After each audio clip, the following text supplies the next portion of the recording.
I'm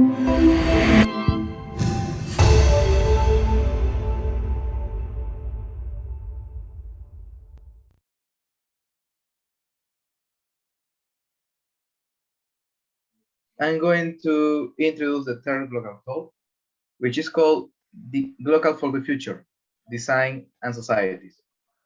So this talk is very, very connected to the previous one and to the other and to the first one, the global consumption and global well-being. And how we shape this last global theory was thinking about the idea, okay, it's about, we can, of course, a designer, and as Iwak mentioned it in the previous hour, we can use future and design fictions and different methodologies that aims or looking forward and towards to the future to help us to shape the type of societies that we want.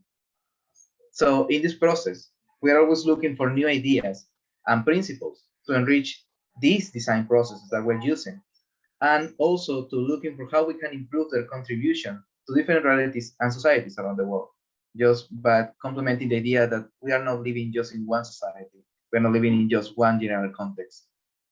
In this process, we are also critically questioning how design addresses certain topics and how we can improve them, for deepening in the meaning of collaborating with people toward getting rid of certain practices perpetuating a status quo, to understanding the role of design as a tool for activism and civil manifestation.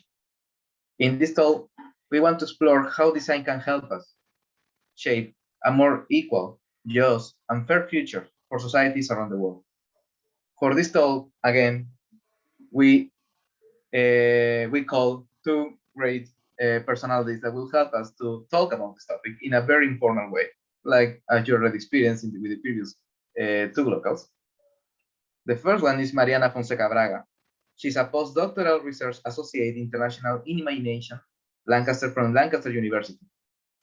Mariana is an hybrid designer interested in the role of design in tackling organizational and global related to the UN Sustainable Development Goals, challenges such as water, sanitation, and hygiene. Also antimicrobial resistant, and she looks into how design capabilities can contribute a shared, fair, and plural future, feeding and bridging policy planning and implementation. She is currently a postdoctoral research associate international in Imagination Lancaster at Lancaster University, one of the top member of the top 10 UK by the Times and Sunday Times, with a Master in Science in Production Engineering and a PhD in Design awarded with honors in a cum laude distinction from Politecnico di Milan.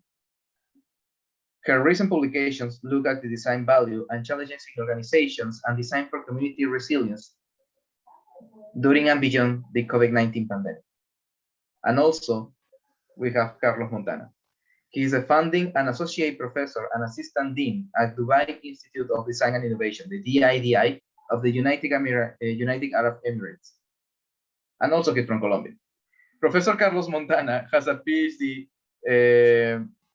related to the idea of cross-cultural relationships, but also he is a founding faculty and assistant dean in the Dubai Institute of Design and Innovation, the DIDI, the first specialized design university in the UAE, in collaboration with MIT and Parsons.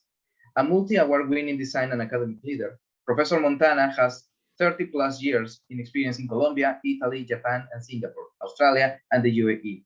His transdisciplinary research in design, innovation, and entrepreneurship focuses on sustainable development, with expertise in biomimicry and design for health. He was a program director of industrial design in the University of Canberra, an assistant professor at National University of Singapore, and an adjunct assistant professor in product design engineering in EAFIT University in Colombia. As a practitioner, Professor Montana worked in-house in the design of packages, electric appliances, furniture, lamps, and ceramics. Many of his projects, as well as projects by his students, have received international design awards, including Brown Prize, DuPont Imagineering, and Recto Design Awards, among others. Again, we are following the same structure as the previous Glocals. We send them 3 questions in this case about what does it mean about designing for societies with the aim, with the scope of a future. idea. I want to start with the first question, that based on both of your experience, how do the different realities found in a context represent both a challenge and an opportunity when we design with people and think about possible future? Thank you so much for being here, Mariana and Carlos. You can start without any line. So yeah, please. Thank you very much, Cesar. And thank you very much for the very kind introduction. And sorry, Mariana, ladies first, so please start. Hello, everyone. Thank you, Carlos. Nice to meet you. And I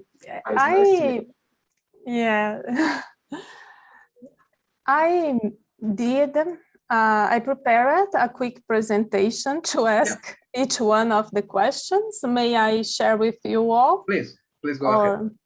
Yeah. Great. We can see it.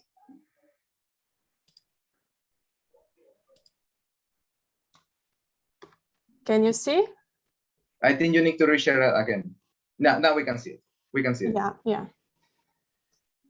So thank you for the invitation. And when I was preparing this presentation, I think the questions are quite big questions and challenging, but I tried to do my best, not exactly to provide right answers, but to reflect on my experience as a designer, working especially in projects in collaboration with the public sector, with civil servants, citizens, and local communities.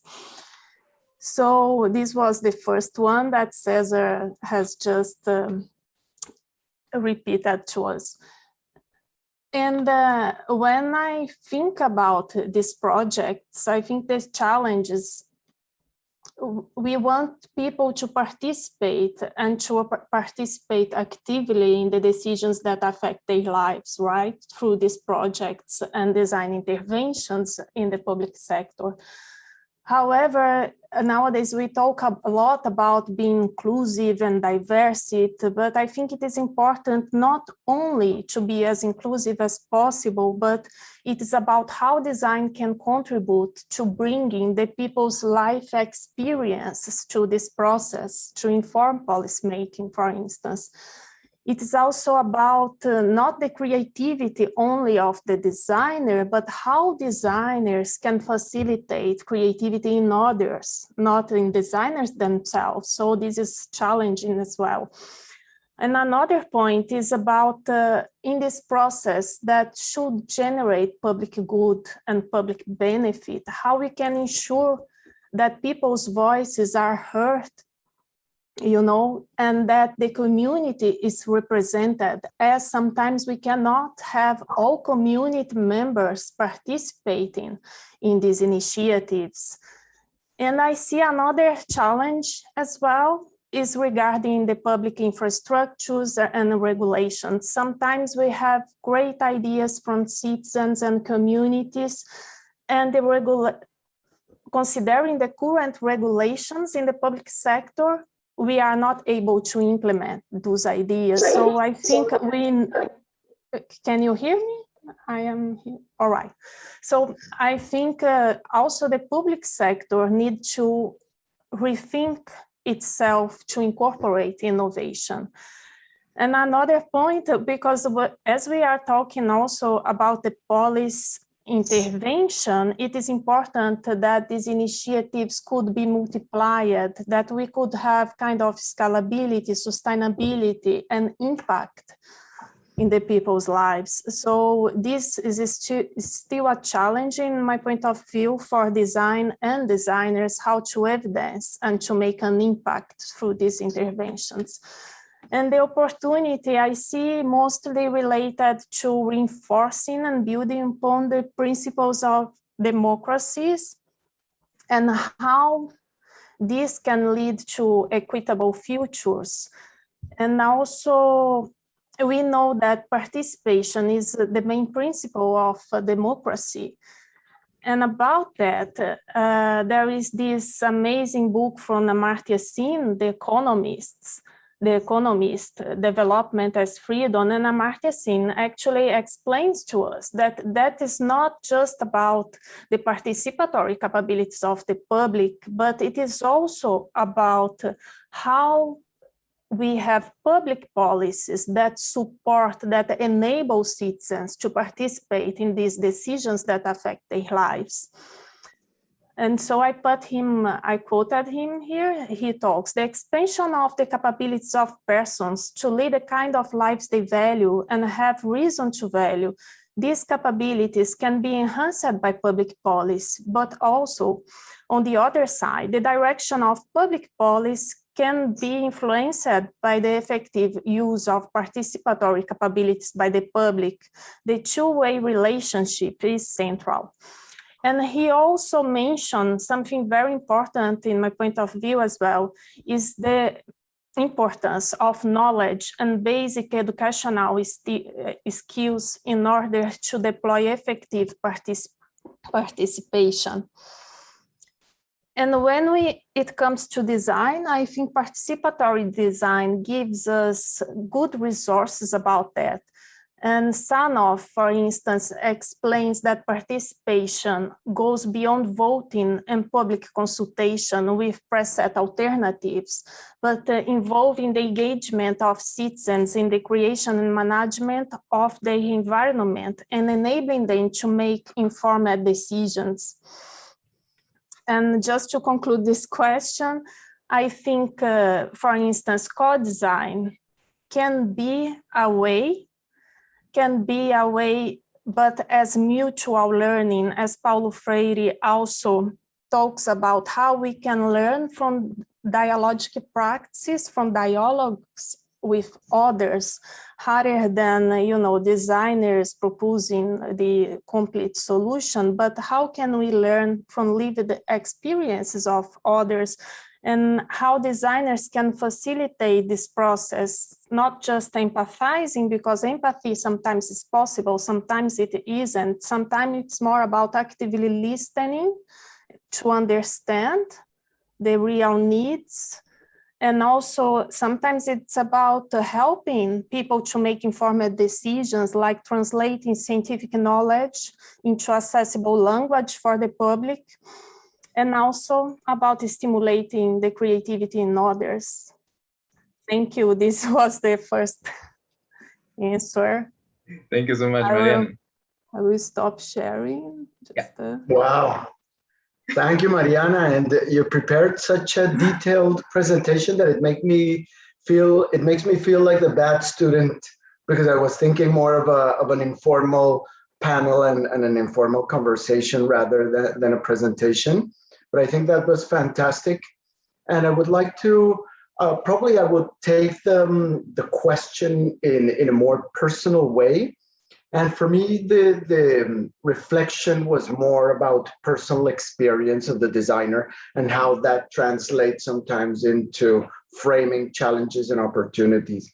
So for me, in this case, it's more about globalization nowadays. And I think the title Glocal is so appropriate, because we're talking about the global world, but with local flavors and with local challenges.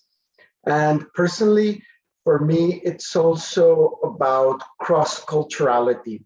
So personally, well, I was born in Colombia, but then I worked in Italy for a while. I graduated as an industrial designer, worked in industry for around 8 years. Then I went to do my master's and my PhD in Japan. And for me, just the whole idea of being in Japan was a life-changing experience, especially when you arrive into a country where you do not speak the language. So for me as a designer, it was a very interesting process, because many times we tend to depend a lot on language, either written language or verbal language to communicate. But suddenly when I was in Japan, I found myself without the language in a completely new culture. and where many things that I found were completely different. So I would go to the supermarket, and when I saw some of the food, I actually didn't know if it was algae, if it was an animal, if it was kind of a jellyfish, or things like that, because there were so many new and different things that I was experiencing, and I simply couldn't read anything. So for me, that was a really, really big eye opener, and a really big opportunity for observation, and in a way, as a designer, for becoming a kid again, or for becoming the small child that really wants to observe everything very, very clearly, and that maybe cannot rely so much on language to communicate, but on images, on prototypes, on all those things that we do as designers. Again, well, afterwards, I then moved to Singapore, then to Australia. Now I'm here in the UAE. And what I find fascinating is the differences in religion, the differences in culture, the differences in approaches to reality. And I think that uh, as a designer is very, very important, and the whole I think the whole idea of empathy is really strengthened by living in a culture and really experiencing the culture, because it's very different to actually, well, experience firsthand and live in a culture, or to try to understand a culture from far away. And for me, that's the whole point of empathy in design, that we talk so much when we talk about participatory design, co-design, human-centered design. So for me, all these personal realities of a designer are very important. And of course, when we're designing for people, actually, I think it's about designing with the people. The whole idea of designing for people is probably wrong. And the idea of co-designing or co-designing with people, I think is much more accurate. There's always challenges. I think, of course, there's always language barriers, there's always communication barriers, there's always cultural shocks. But in a way, all those are definitely an opportunity. And within the whole idea of possible futures, for me, design is definitely a future-oriented profession. Of course, when we study design, or when we talk about design, it's very important to understand the history of design, and it's very important to be able not to make the mistakes that some other people have already made. But definitely nowadays we see the power of design as a visualization of the future. So maybe you all, I think from what you were talking about, Cesar, you already discussed a bit about the whole idea of speculatory design or design fiction. Probably many of us grew up with science fiction and loved the Star Wars movies, or some of these movies that imagine the future. But now design is really a very important tool to help us imagine those futures. So maybe in summary, I would like to talk about, of course, the global versus the local, or the glocal, globalization, cultural identity versus multiculturalism, and the whole idea of the evolution of design and how we're looking at the future, both of design and of society. Sorry. And Cesar, I think you're mute. Yeah. Sorry. I just realized. I think we have a very interesting scenario here, even with the three of us, because I mean, Carlos, you're from Colombia, Mariana is from Brazil, I'm from Peru. Beyond that, we are sharing some borders. It's like, I think there are some three keywords that have been said during this first lines that we already spoke, that goes around life experiences in general, in our personal, but also in a criminal level. Also, this idea of empathy as well. and then the idea of co-designing. So we can think of that, and it is a nice surprise right now for me, because I was thinking that maybe the answers are going to start pinpointing this direction of more like a structured future. But now, by talking and looking at you, it's like this is more about human future. It's more like a human future that maybe design is bringing to the table. And I want to use this example that you mentioned, Carlos. You started with the idea of science fiction, and now we are shifting into design fiction.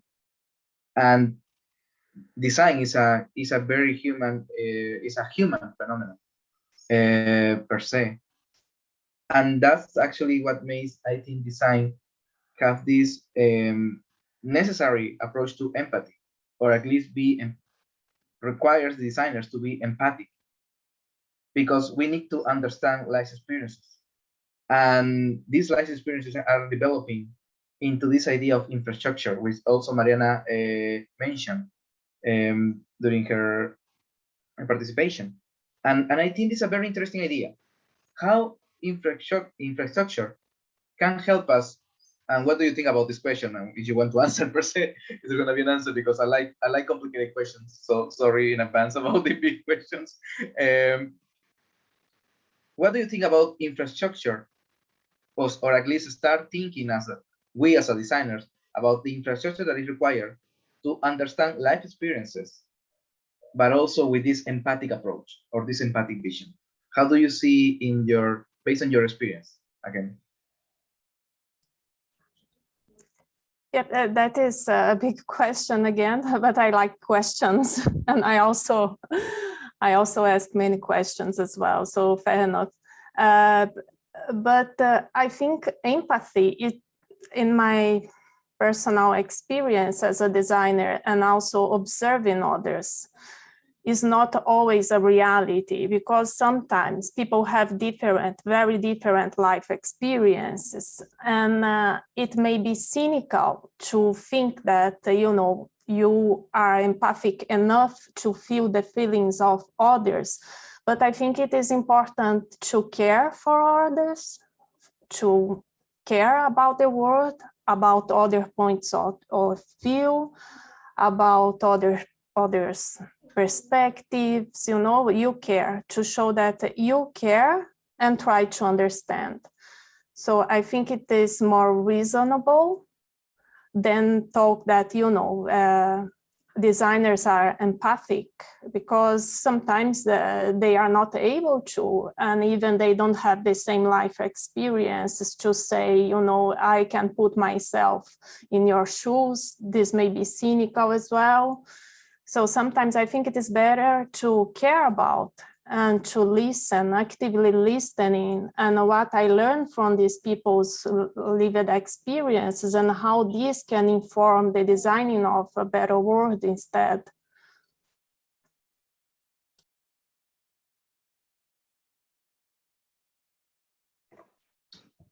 That's a very interesting point of view, Mariana, and I completely agree with you.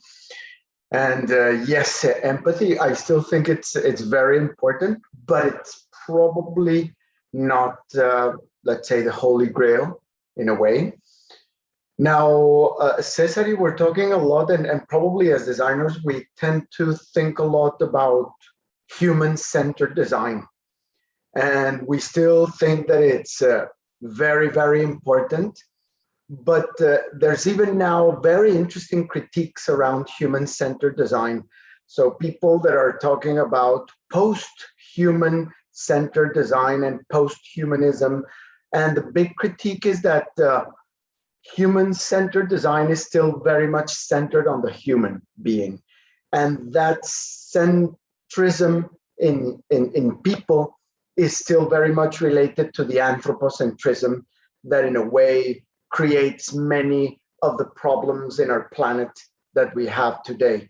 So if we think around sustainability, if we think not just about human-centered design or not just about people, but if we think about post-human design or design for all forms of life, then probably that would be more in line with the overall idea of sustainability, of respecting other forms of life in the planet or even in the universe, and not just thinking about humans.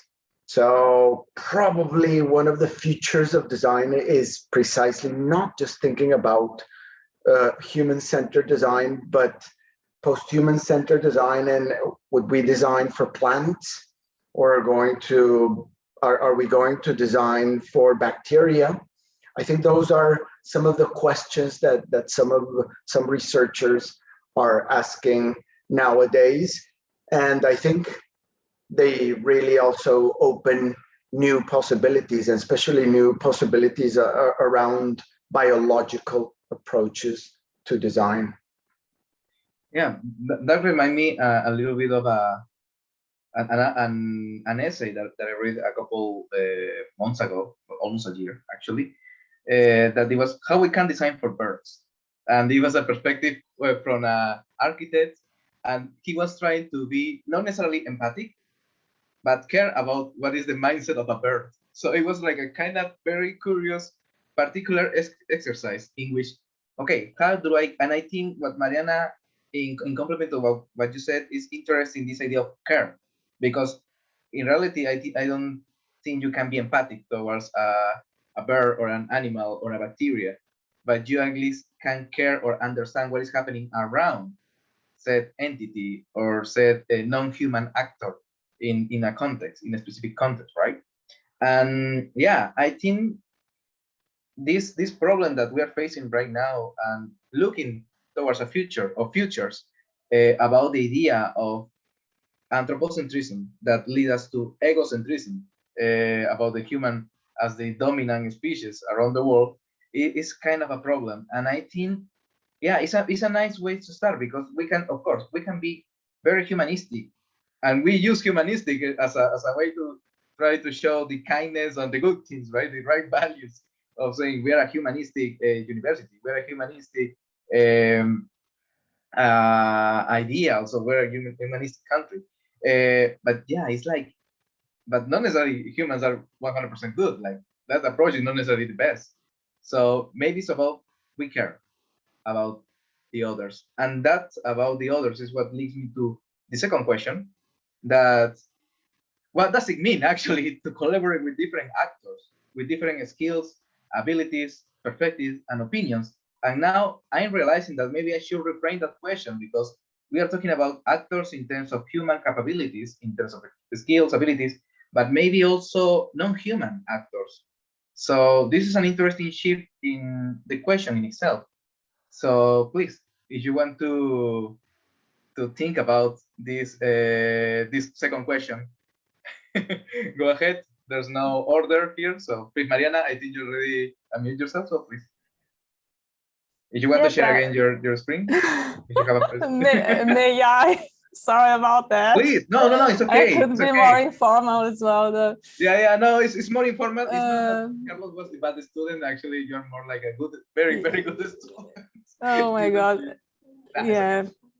But yeah, the second question I was wondering about, actually, there is this, I think it's very important what we talk about beyond human beings and human focus at people focus at design previously. And that in the third question, I talk a little bit about that and the vision of human as it was built and how I believe we still adopting this vision. But about the second question, what I think Emmanuel also mentioned that we live in a kind of a very complex world with global and local relations and global facts that affect different places in different ways as well. And people will react in diverse manners. I think it is very important what Emmanuel said before, that we have global problems, but we can solve them if we look at them locally, at people locally.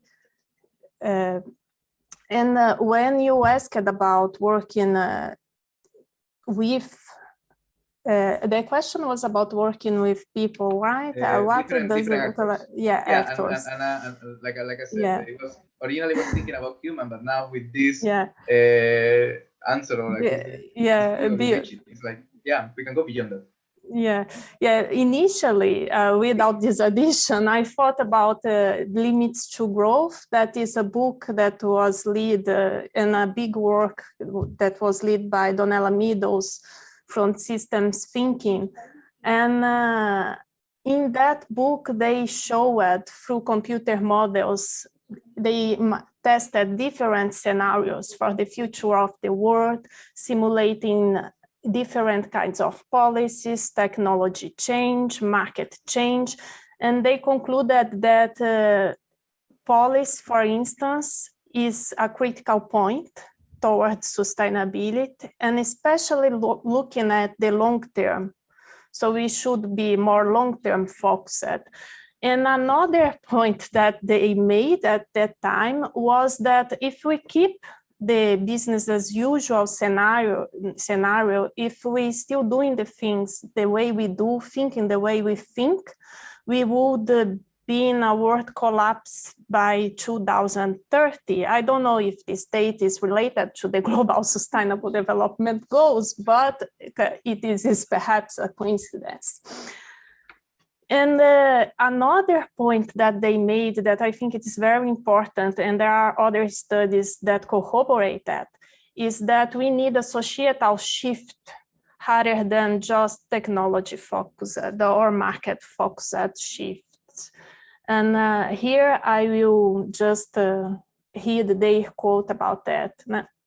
Society's implicit goals are to exploit nature, enrich the elites, and ignore the long term. Then society will develop technologies and markets that destroy the environment, widen the gap between the rich and the poor, and optimize for short-term gain. I think this is still a big problem in our societies, the short-term focus or the short term when we think about this. And it is very complex to talk about societal change. And again, this was the point that Emmanuel made, and also in policy making, we think about that because in the past we could provide preset answers and solutions, and those would probably work nowadays. And I think COVID showed that this as well. We live in a quite complex environment and with lots of uncertainty. So more than ever, we need creativity and experimentation. That is something very special in design, in my point of view, that brings innovative solutions and also enable us to envision in a different way. And more than ever, again, I think designers have to clearly communicate to different audiences and with different audiences, such as policymakers, civil servants, community citizens, entrepreneurs, non-governmental organizations, natural scientists, and social scientists in this new world. And even when we talk about the more than human importance, this is about how we can communicate and collaborate with others in a more effective ways to bring this, to solve this complexity and to bring solutions, not just solutions, but envision futures that, you know, are more in a more holistic view.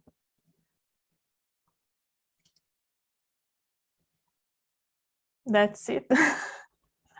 Thank you, Mariana. I think that's great. And for me, well, when you cite Donella Meadows, I think it's a really, really seminal work, and all her work around thinking in systems, I think, is very important, not only for design for sustainability, but especially for design. And for me, is around the, let's say, the shift or the merging between the reductionist paradigm and the holistic paradigm, So traditionally, our thinking paradigm, and especially when we talk about the scientific methods, has been around reductionism. And we've always tried to split everything into the minimum particle or piece, and then we study the atoms, or we study the parts. But nowadays, with the whole idea of holism, we're starting to really try to understand all these complex problems in their whole complexity and through systems thinking. So not just, let's say, the individual parts, but really the whole system. And even more important than the parts is the idea of understanding the relationships between those parts. And I think that again is very, very important for designers. I think that usually as designers, we tended to be very, or tended to have a reductionist mindset. For example, there's a problem in transportation. Let's design another car. Let's design another bicycle. And we usually are so pragmatic that tend to jump into the obvious solution of the product very, very quickly. But through the whole idea of systems thinking, hopefully we can see the whole system in a much more holistic way, and then we can start proposing solutions that are not just, let's say, in the specific realm of industrial design or product design or graphic design, but in a much more broad way, in a much more service way.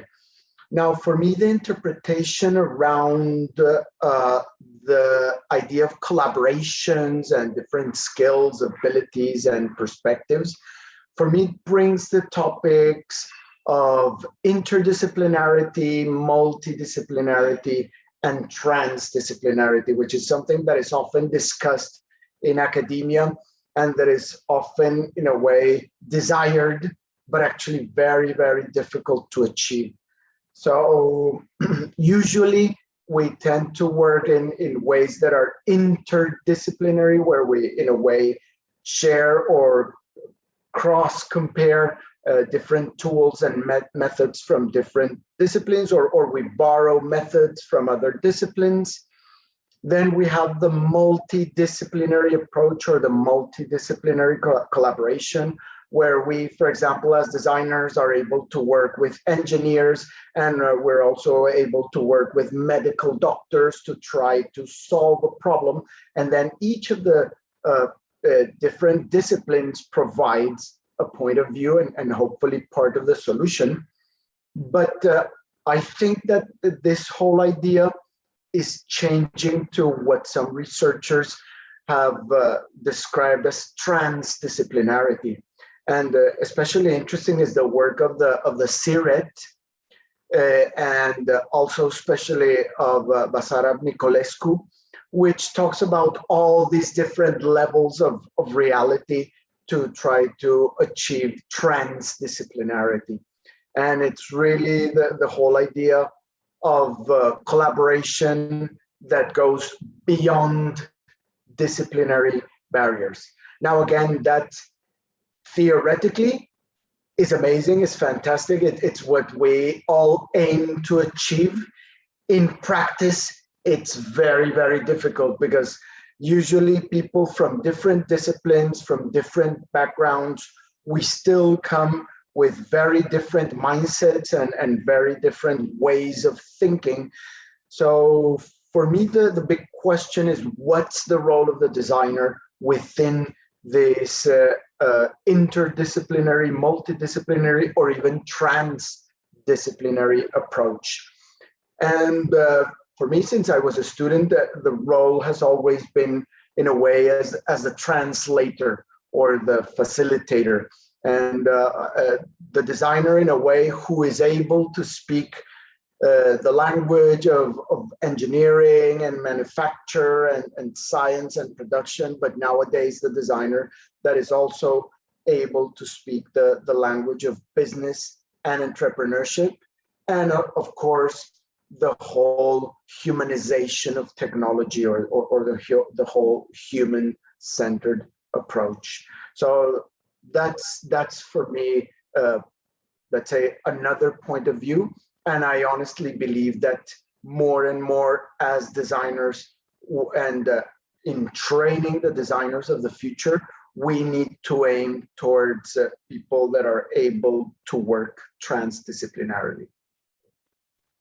And in that line, I think we can even reach the other four, because you mentioned inter, multi, and trans. But also we have the fourth one, which will be the anti, the anti-disciplinary approach. And you propose, or at least you take a question, very interesting. What is the role of designers into this different inter, multi, trans, or even anti perspective? And also connecting with what Mariana said, that reminds me a lot of what Dune and Ravi call about this affirmative design, and how this type of designs that is it more common to perceive and to interact with in our daily life is somehow perpetuating an status quo. Like an status quo that not necessarily is fair, it's not necessarily equal, it's not necessarily for the best, it's just perpetuating. And the answer to that, according to Halo, which is from the same book that I read about the how we can design for birds, and design, my students should read it. I put it in as an assignment. The answer to that is to, throughout that tautology, we should be critical design, because design should be, in a sense, critical. Not necessarily that all designers should be critical designers, but at least understanding or be aware or to care. Now, using that keyword also that appeared during the first question, we have to care that the design that we want to develop, or want to proceed, or we want to expand or understand or explore, or whatever other verb can come out from our heads, needs to have this type of possibility. I think that the idea of facing this affirmative design versus this critical design is going to help us to understand the role of designers in this perspective of interdisciplinary, multidisciplinary, transdisciplinary, and antidisciplinary. Because then we need to understand, and going back to the first question as well, what is the infrastructure? What are the last experiences that not only the people that we're aiming to design for are having, but also what is our role as these people who perpetuate design, and which type of design we want to perpetuate, which characteristics are going to be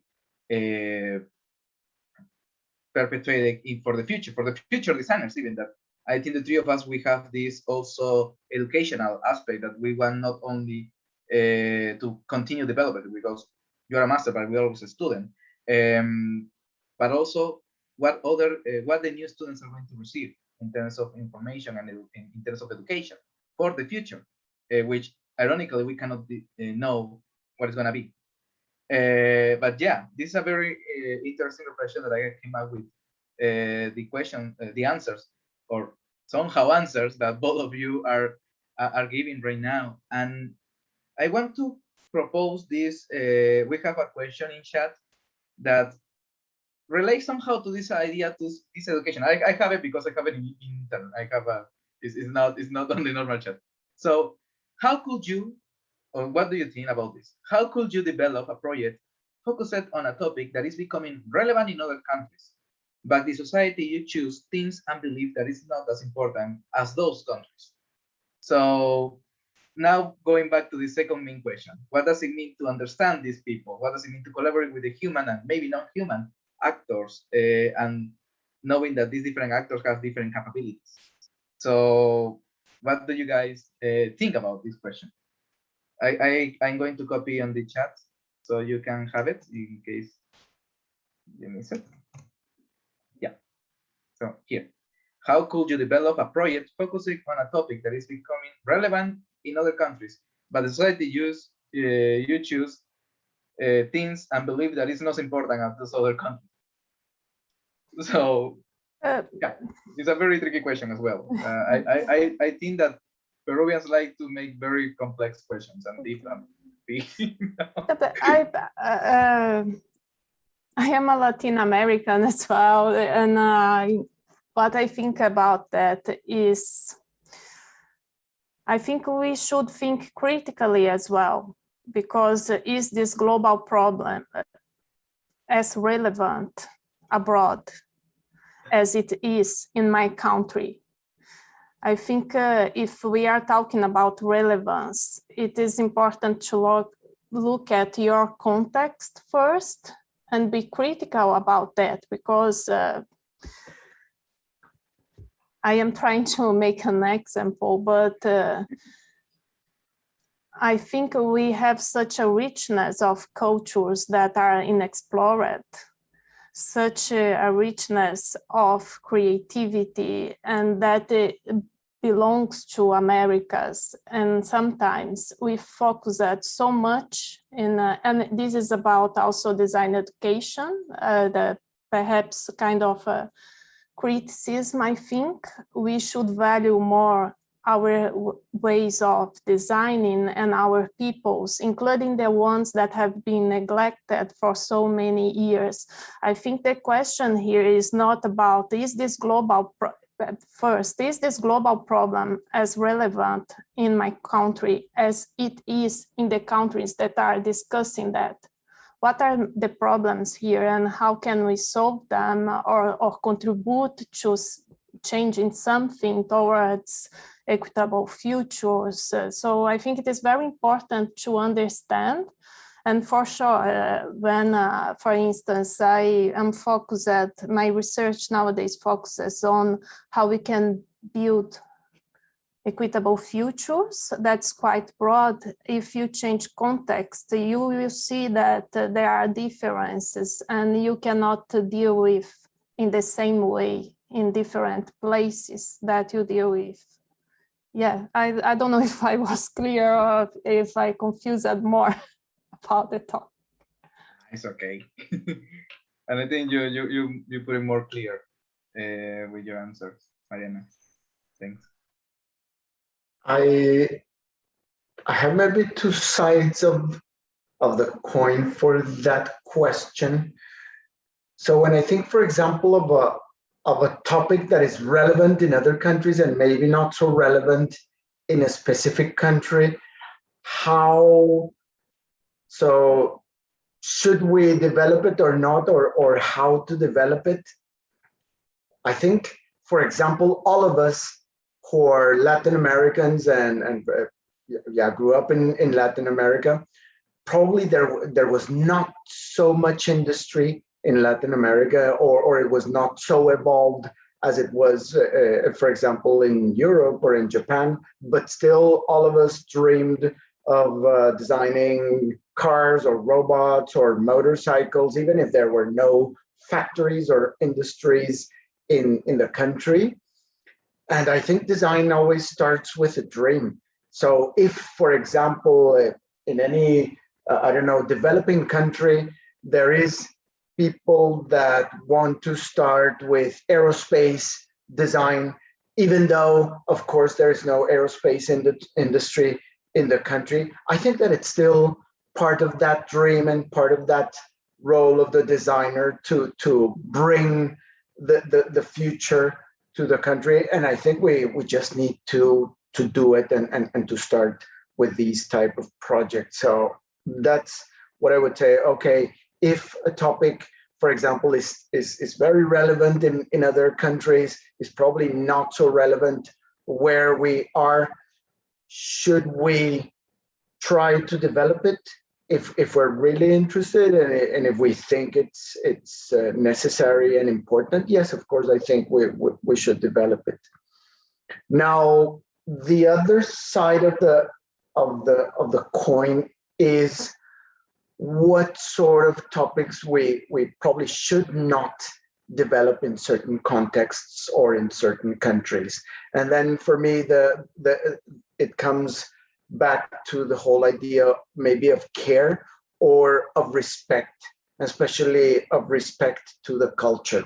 So for example, right now I'm living in the UAE, in the United Arab Emirates, and of course Islamic country. There's very strict rules, religious rules. So there are some specific topics that are not really suitable to develop within the culture. So that's when also the whole idea of I guess, cultural awareness or respect has a role, and thinking, is it really important to develop this topic, or is the society here and the culture here really ready to develop this topic, or not? Yeah, it's a very interesting idea as well, because and this is something that I remember I have told with you, Carlos, about this idea about relevance. And just to everybody here, something that is very common is that we tend to look relevance the same as importance. But in reality, these two concepts are very different, because in the process of something to matter to you on a personal level, first it has to be relevant in terms that you're able to understand what is happening, and also be able to be able to understand that phenomenon in a very quick time, that at least it doesn't require so much effort for you in order to understand. So once you understand the phenomenon, and in the right amount of time, is that you are able to develop a meaning toward that phenomenon. And once you develop that meaning, is when something is important. That's part of the relevance theory, actually.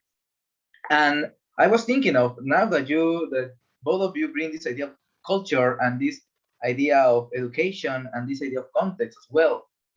And I want to use this for pronouns, I think they're called, the inter, multi, anti, and trans. What if, do you think that we can talk about intercontextuality, multi-contextuality, transcontextuality, and anti-contextuality, in a sense that we can gather different elements of what is in our own context and what is shared with other contexts, trying to reflect based also on the question that I just give it to you a few minutes ago. Do you think that is possible, maybe, talking about this intercontextuality? Because we can use, for example, what Mariana just said, we are from Latin America. But even in that scenario, we have a lot of differences. Even inside our own regions, like Brazil, like Colombia, like Peru, we have our different culture, not microculture, like cultures and different contexts. So how this idea of intercontextuality, multi-contextuality, I don't know exactly what does it mean with anti, I just have it in my mind right now, and trans could signify for you in terms of thinking about a future for our communities and societies.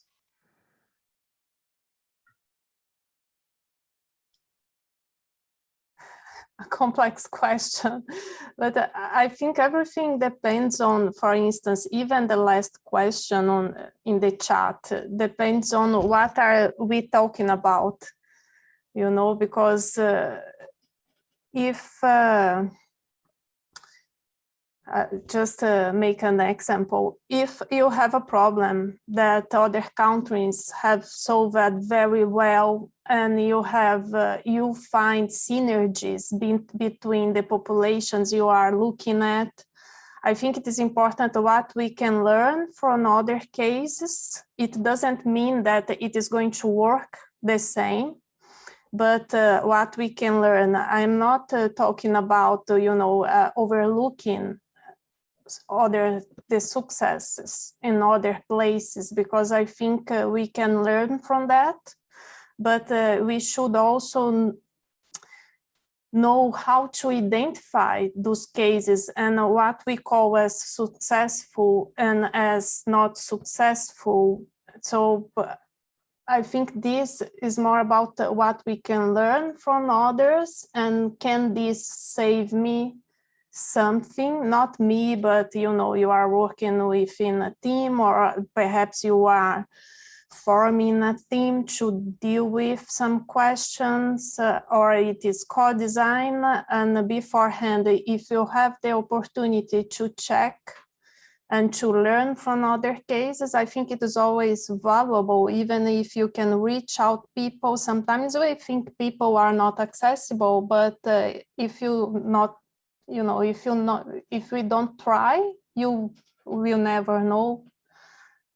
Sometimes it is just a matter of conversations, of and sometimes the person you thought would help you are not going to, but indicate another person who has been looking at the same thing you are interested in, and so yeah.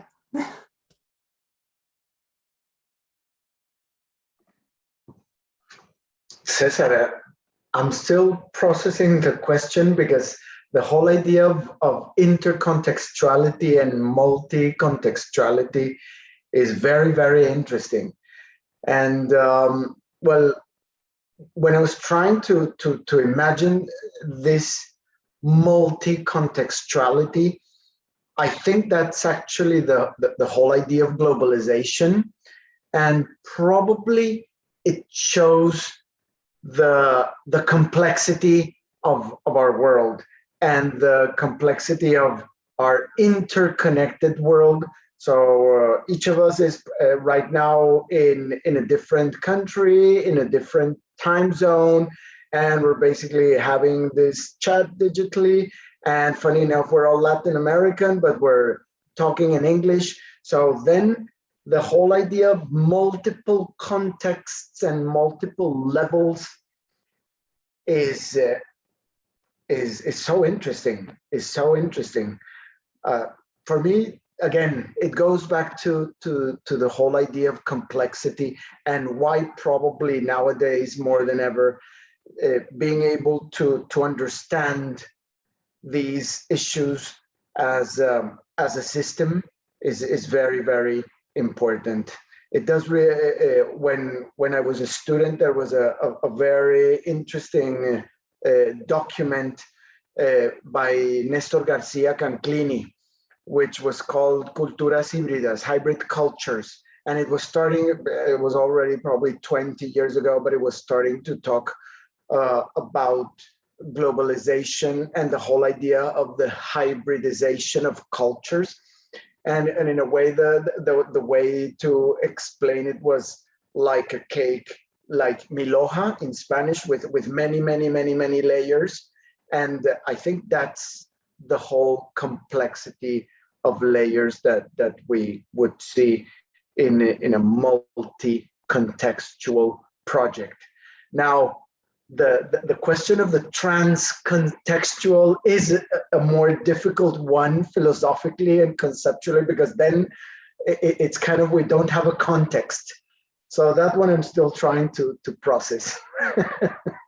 Yeah, and I don't want to think about the anti-contextual, because that will be rejecting the context in a sense, right? No, sorry about that. I just came up with the concept 5 minutes ago. So yeah, well, that's what you guys made. You made me think about this idea. So that's your fault, both of you. So, but anyway, yeah, this is a very interesting idea, approach of understanding then that we cannot think about just a future with a single line. I think even I'm going to use a Marvel reference, but when we talk about the multiverse of what is the multi-futures we can think of, with what can ideate, I think it's going to be shaped by these aspects that we were thinking of and we were talking about earlier, like infrastructure, the life experience of the people that we're going to, we are aiming to design for, and also our own life experiences. How we can do this transition between careness and empathic when it's going to be available and it's going to be correct and honest to do it in that way, or to shape it in that way. And yeah, I think this is a very resonate with the idea of the holistic idea versus the paradigm idea as well, because you can then start thinking, okay, do I need to start with a big scope, or do I need to follow a straight single line if I want to focus on what I want to present and I want to show and I want to discuss? And I think, for example, one simple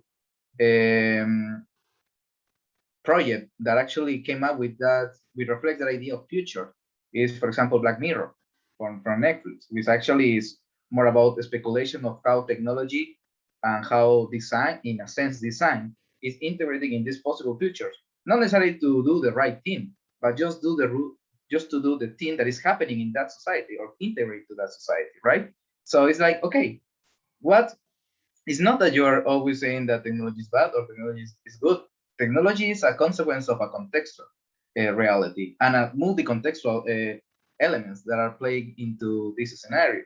That's why we can see even people living in a very far away place, but still have connection to the internet. It's like this kind of scenarios in which we are actually realizing, okay, technology is involved in somehow, it's embedded in contemporary technologies, embedded in the people's today remarks. And that's very interesting. And that's actually leads me to the third question, to the last question, which also I ask for forgiveness, because it's also a very deep question and a very big one. How can design become a tool to present, expose, and empower people about problems and opportunities within a context, rather than just solving problems approach, as was the traditional idea, was the traditional approach? So based on what we told, what do you think about how design transform into this tool? Not just to trying to looking for a solution, but just to showcase what is happening. May I start? Please do it.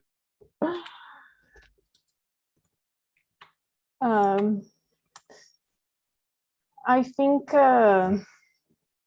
when I read this question, it is a tricky question, but I think it is good to have some challenges. And it is one of the most important ones among the three you asked. In my point of view, I think nowadays it is very important in the social contexts we have and looking at equitable futures for designers to promote institutional change, to influence policy making, not only to work on social innovation that are kind of bottom-up innovations, because we have seen, and economists also show this, that institutional mechanisms keep people marginalized and in vulnerability. So we already know, even from other disciplines, that without institutional change, we don't have a significant change towards the futures we wish to be, for instance, to be equitable or to reach equity.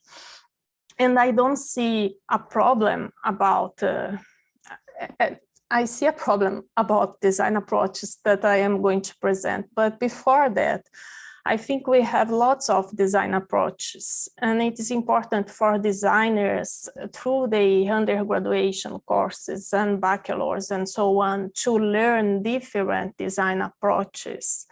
So if design solves a big problem, an important problem, why not?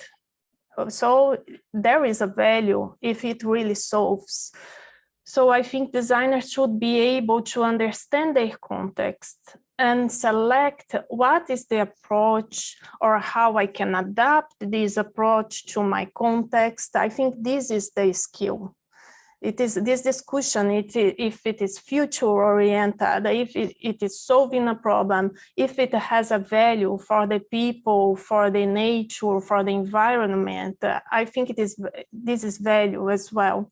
I don't see any problems about this, like design as problem solving or should be future oriented. I think we have several alternatives. And again, I picked up this part of limits to growth because Meadows and her colleagues talk about something very important in my point of view, you know, that we are human beings. We need ethics, vision, and courage to change the future, to move towards sustainability and equitable futures. And I think this is the point, because we can have artificial intelligence, we can have whatever. At the end of the day, people make decisions. If computer models could tell us what to do, this book, Limits to Growth, we wouldn't need, for instance, the Sustainable Development Goals. So it's not just a matter of having the information, but how we can influence decision makers and also bring ethics to the table. And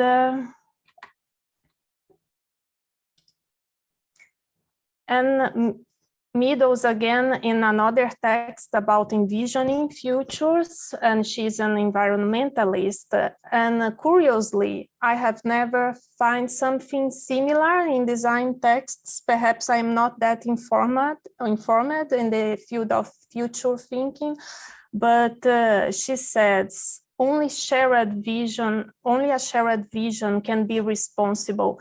And envisioning, it's not just about, proposing futures that are fabulous, but it is about how you can get feedback through these processes and feedback from different perspectives, different cultures, and incorporate this into this vision for the future. And I think it is important, again, when we talk that, empathy may be hard in some conditions. So this may be also a way to actively listen and incorporate other points of view into these visions of futures. I think the real problem we have with design nowadays is about decolonizing design. Perhaps I think lots of people maybe already heard about that. But, and here I put the definition from Buchanan just to start. Buchanan says that although we have several definitions and no consensus about these, like Haskett about humanizing technologies, and also Simon about preferred futures, transforming the present. I like this from Buchanan because if you think about everything that we see was one day conceived, planned, and made by someone, regardless if he or she was a designer. So I think the problem we have is how many ways of conceiving, planning, and making, of thinking, visioning, knowing, doing, being, have Western design approaches been neglecting. And to talk about that, I have to go back to the colonial project because there was this colonizer imaginary that the Americas were uninhabitable and that, there were no one there. So they arrived, and the sense of this idea, this imaginary, was not that different. There were people. However, we have several ethical implications of the colonial projects, especially Spanish and Portuguese, for the notions of humanity, what we understand as human being, as being human. And we see that philosophically, this is an analysis of Sylvia Wynter's text. There is this idea of the European man as a human being. And this human being that we understood from that time, he was produced by modern philosophical and scientific projects that put opposite characteristics. The European man is rational, he's human, he dominates the nature and the earth, he imposes juridical, political, social, and economic architectures, for instance, including juridical, political region, the state, and the law. This is all about European conceptions of the modern thought that our foundations, our laws were built upon this. So, and there is this space that is created that philosophers call the space of otherness. How many peoples that had the ways of conceiving, making, planning have been neglected? Why is this not knowledge? Why is this not design knowledge? And that is very surprising to me because these are perhaps the most sustainable peoples in the world. There are over 6,000 indigenous peoples living, and now hopefully there is work on decolonizing design, especially in Canada, and also about critical thinking and also mapping indigenous peoples across Americas. So I think this kind of thing we still need to rediscover. And can design be different? Can we incorporate other mindsets that are more equitable, that are more sustainable? And the one point that I think it is very important, and that goes back to the public and to projects in collaboration with the public sector, I think it is very important to remember that empowerment should never mean the lack of government and public sector accountability towards citizens, which is needed. Because we talk about empowering people, but we should never forget about the responsibility and about the providing appropriate conditions for people. This is not just about empowering them. And I would like to conclude just to some words from Nelson Mandela, that he says, "For to be free is not merely to cast off one's chain, but to live in a way that respects and enhances the freedom of others."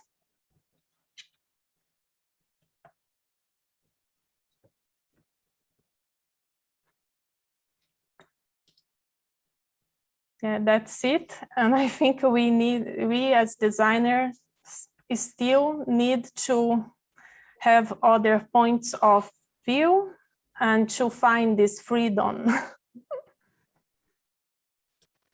Wow. Yeah. Thank you, Mariana. I'm going to try to share my screen. Yeah, you're sharing. Auto is quite small, but yeah.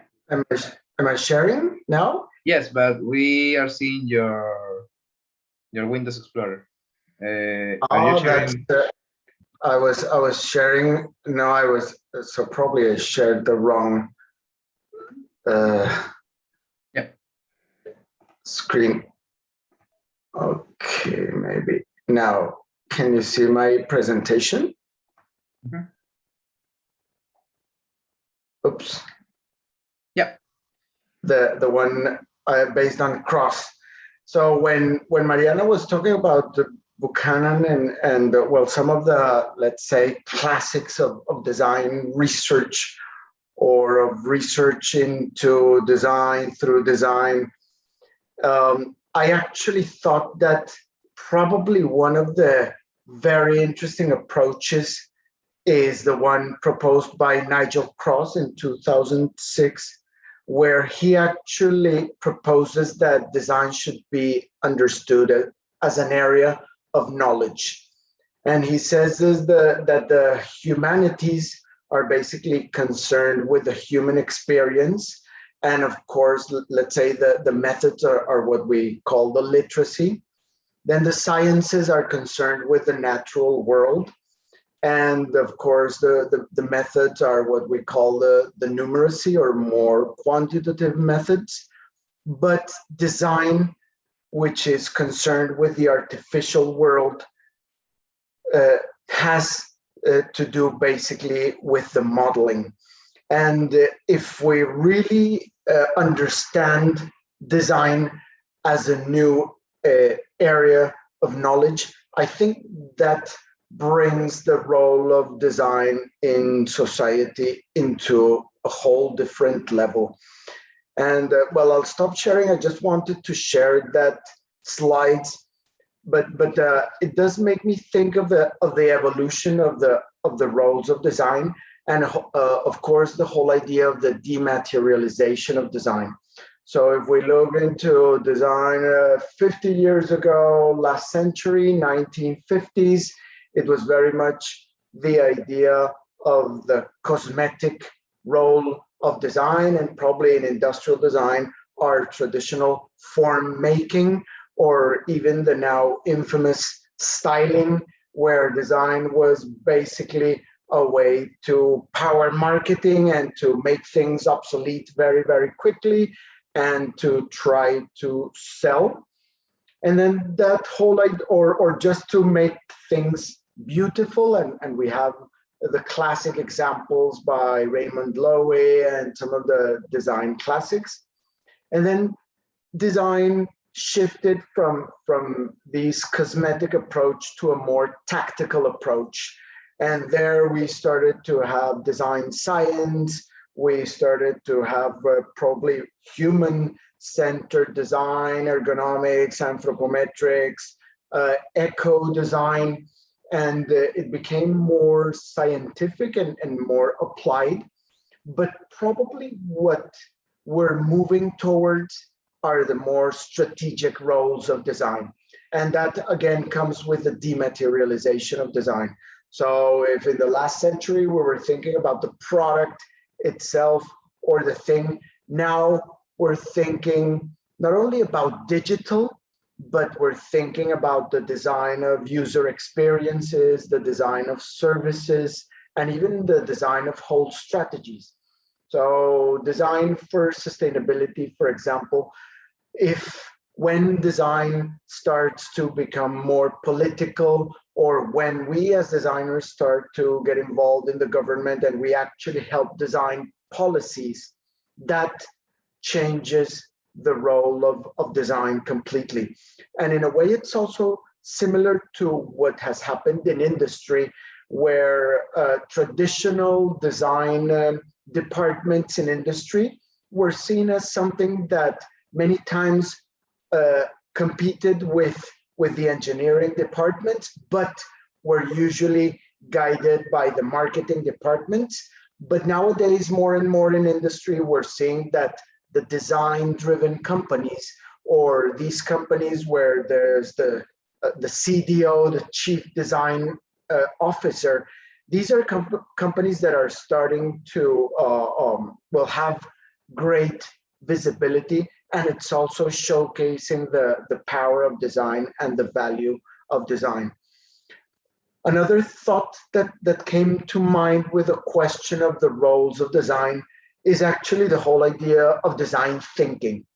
And I think that as designers, we kind of hate design thinking, especially when people think that you can become a design thinker by just doing a 2-hour workshop, versus the whole type of thinking that the designer develops through a career of really getting involved with design problems. But having said that, while in many cases, I think we have to be very skeptical of these buzzwords, it does, I think the positive aspect of design thinking is that in a way, it elevated the role of design as a very important thinking tool for creativity. Yes, probably it's still at the problem solving stage, but I think it was good for the profession because it made it more visible, especially in industry. And finally, for me, it's also around the whole idea of the humanization of technology. I think that's still a core role of the designers. But with, as Mariana was saying, with all this embedded ethics, with a very strong ethical background, the whole idea of design as agency, social innovation, I think those are, let's say, the future roles that will make design much more significant, both in industry and in society. I just have to say wow to both of your answers, or both of your approaches with the last question. And actually, in order to sum up this, or to give a closure to this local talk, maybe we can set that is not, just like you said with design thinking, it's not that you become a designer just by having a 2-hour workshop about the 5 steps or the 6, depending which company you're having the workshop with. But it's more about that in terms of the future. It's not just by the idea that just by thinking about a design-driven element, we are just already making a better future. It's also understanding what is happening and relates to the first Glocal talk, actually. What happened before and what we want to happen after our presence. Just at that tiny moment in which we are part of a reality is the one moment that we can take advantage to understand what was there before and what is going to happen after. And I think that's the idea of why design is a powerful tool to think about futures and how that futures are shaped by people, by non-people, by elements, by intangible and tangible, by these different contextual levels that we can come out, by these different experiences that people and non-human actors are experiencing, and how we can care about these different elements in order to propose better ideas that are driven by design. Thank you so much for having this talk with me. It was a pleasure, Mariana and Carlos, and thank you all of the people who were attending to this last local talk. We hope from CADi, we hope from for the organizers, but also the moderators and the panelists, of course, that all of you who attended enjoyed these different talks and this different perspective about what does it mean to design, not only in terms of Latin America, but what implications have in Latin America and the world. So yeah, thank you so much, Mariana and Carlos. And yeah, it was a pleasure and an honor to have you both here. And all the other panelists, of course. Thank you for the invitation. I'm very happy. Yeah, no, it was a pleasure. And sorry for the weird questions. I like to do that often. So yeah. No, that's great. That's great. That was fantastic. That was good food for thought. Thank you so much. And what was happening in the chat was actually also very exciting. Yeah, this chat is very interesting quotes. Yes, it was amazing. So thank you so much, Carlos and Mariana again. And I'm going to pass the torch to Paula for closing words about this session. This is our first local series of local talks. We hope to have more of this in the future. So even beyond CADi, maybe, who knows? And we are going to address different topics. And I know that we want to have you again to talk about you and the other panelists. Thank you, everyone. Yeah, thank you. Thank you. So yeah, now I'm Paula. What happened? Yeah. Hi, Cesar. Yeah. Hi.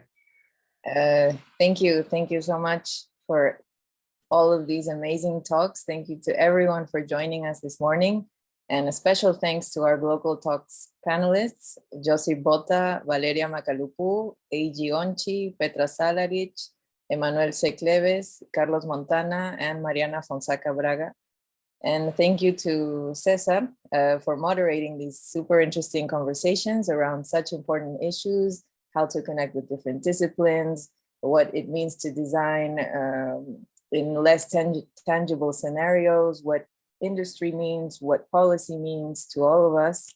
And so now I would actually like to share with you also some of the next activities of CADi, Latin American Academic Conference of Design. So today at 6 p.m. Lima time, we have the opening of Expo Diálogo Diverso, which is an online exhibition of professional projects of graduates of the design programs at PUCP. And tomorrow we have our transformative workshops at 6 p.m. Lima time. And so we invite everyone also to the closing event of CADi. So the workshops are in the morning, and the closing event of CADi 2021 is tomorrow at 6 p.m. Lima time, and we hope you can join us for that. And you can find more information at our website, cadi-latam.pucp.edu.pe. Muchas gracias a todos por acompañarnos esta mañana. Gracias a César y gracias a nuestros ponentes invitados por estas interesantes conversaciones alrededor de estos temas tan importantes que han conectado muy bien también con los paneles que escuchamos en los últimos días. Hoy a las 6, hora Lima, los esperamos para la inauguración de Expo Diálogo Diverso, que es una exposición virtual de proyectos profesionales de egresados de diseño de la PUC. Y mañana domingo también por la mañana tendremos los workshops transformativos y tenemos la clausura del CADi 2021 a las 6 p.m. Así que los esperamos y pueden encontrar más información en nuestra web, cadi-latam.puc.edu.p. Y gracias a todos, buen día a todos, buenas tardes, buenas noches, good evening, morning, afternoon, wherever you are. Dawn, dusk, whatever, yeah, twilight. Thank you, everyone.